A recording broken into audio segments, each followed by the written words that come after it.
Hey guys, this is Steven, Triple H Guy 2004 on YouTube. I'm here with my TNA Impact review. I'm going to do it in two parts because I'm going to do it kind of trying to get it over with during the show, and then I'll finish it up and put it on in part two. So let's go into it. The new World Heavyweight Champion, Mr. Anderson, comes out and welcomes the crowd to the, uh, what is it called? The inaugural Asshole Heavyweight Championship reception. He's got like a basketball game, like one of those like arcade type basketball games where you just shoot the basket and get tickets or something like that, but that's what it was like.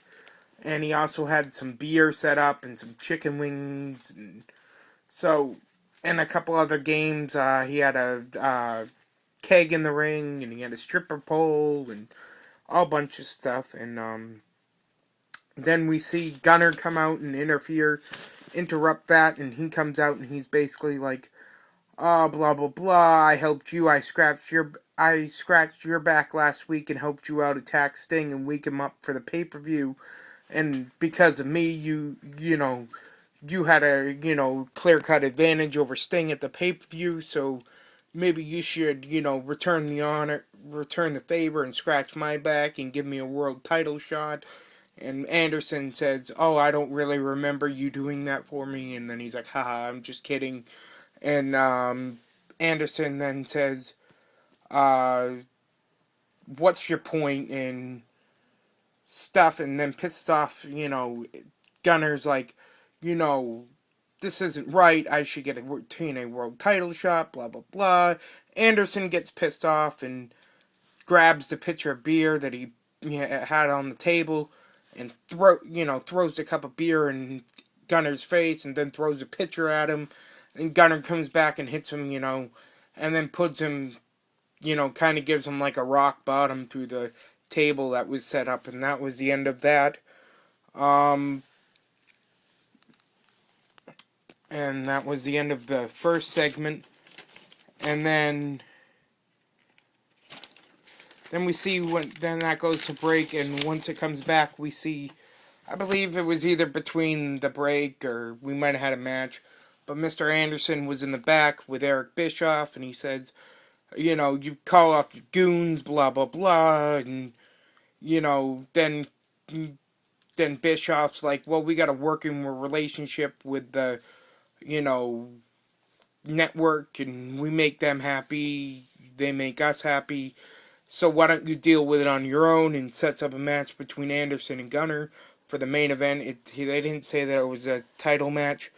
And then we go into a match between Devon and Hernandez, from the Mexican America or whatever.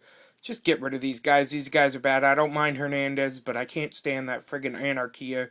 He's horrible. He just sounds like really annoying when he gets on the mic. And that match is a DQ.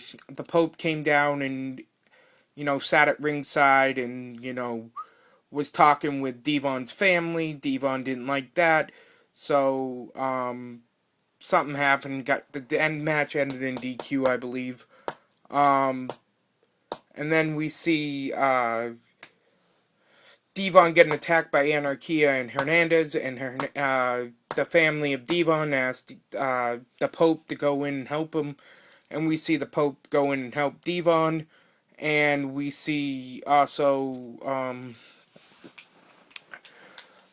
then Devon gets up after the Pope beats down the two guys, and Hernandez and Anarchia, and we see kind of Devon's kind of distraught and doesn't really know what's going on, and he's kind of pissed off at the Pope for coming and interrupting his match, even though he helped him really stop from getting beat down. So we see Devon walk out, and then we see the Pope go over to the family of Devon, and we see him, kind of have interaction with them. And then we go to a break, and we come back with a phenomenal match. Apparently, there's a 12-man tournament for apparently a new contract in TNA for the X Division contract, and we have a match between the returning Jimmy Rave from the Rock and Rave Infection, the returning Kid Cash, and the returning, apparently, I think he was in Ring of Honor. I don't really remember him, Austin Aries, but this was a phenomenal match. I mean, it was back and forth. You had a bunch of, X Division spots in it, and Austin Aries wins and advances in the tournament with a brainbuster, gets to 1, 2, 3. I believe he got it on Jimmy Rave. And then before that match, TNA has this new tournament. It's called the Bound for Glory. What is it? The Bound for Glory, something Bound for Glory tournament or something like that. Apparently, there's 12 contenders, and it's going to be contested over the next 3 months till it's down to the final 4. Apparently, in every match that these 12 contenders have, they will have a point system, and they will add up the points, and the final 4 will face off either on Impact Wrestling or at one of the pay-per-views leading into Bound for Glory. There's 12 contenders, like I said.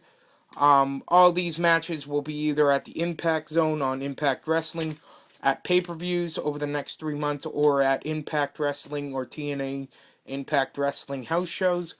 The point system goes as follows. Submissions are worth 10 points. Pinfalls are worth 7 points. Countout victory is worth 5 points. A draw gets the two contestants or opponents 3 points if it's a draw. DQ victory is worth 3 points, and a draw for both competitors. If nobody knows what that is, that's when, the match either runs out of time limit or, that runs out of time limit. Both competitors get 2 points. And a disqualification, if you get yourself disqualified or you're accidentally disqualified, you are deducted minus 10 points. So the final 4 will compete, and the winner will apparently get a championship match, heavyweight championship match at Bound for Glory. So I don't know about this. And then we go into the Miss Testmarker and Velvet Sky for the women's tag team championships.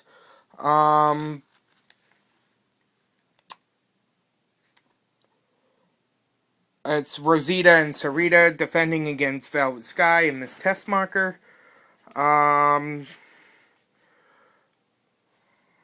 ODB comes out during the match and is in the crowd and distracts Velvet Sky, and that allows Sarita and Rosita to do a double team on Miss Testmarker, who eventually gets pinned for the 1, 2, 3. And then we see Velvet Sky standing in the ring, and we see the returning Miss Jackie, or Tennessee Jackie, or whatever her name is. The black chick, she's a big black chick, if you don't know what. She was in WWF, TNA.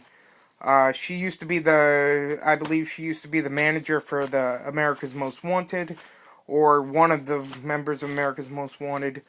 And we see her attack Velvet Sky, and then her and ODB continue the beatdown on Velvet Sky. Security eventually breaks it up, and then we go to the back. Jeff Jarrett's like, with Hulk Hogan, he's like, blah, blah, blah. Hulk Hogan's like, go get him, and then Sting comes in, and he, questions Hulk Hogan's manhood, pretty much, and he questions his legacy and tells him, this is how you want your legacy to be, and you need to make the decision. Is this the legacy you want to leave for Brooke and Nick, his children? And then Hogan gets irritated, and Hogan stands up, and he's like, goes after Sting, but Sting stops him, and he's like, is this how you're gonna go around here, Terry, and masquerade around here like a mask? Well, let me help you with that. And he gets out the face paint, and he puts the face paint on him, and he's like, you need to, and then he, he's holding him down and doing that. And then he lets him go, and he's like, you need to make the decision, Terry. You need to make the decision. And Hulk's like, who are you? And he's like, I'm the Stinger. I can do whatever I want. And that's pretty much it. And also, during the night, Kurt Angle came out, and then Jeff Jarrett came out and said, Kurt Angle made the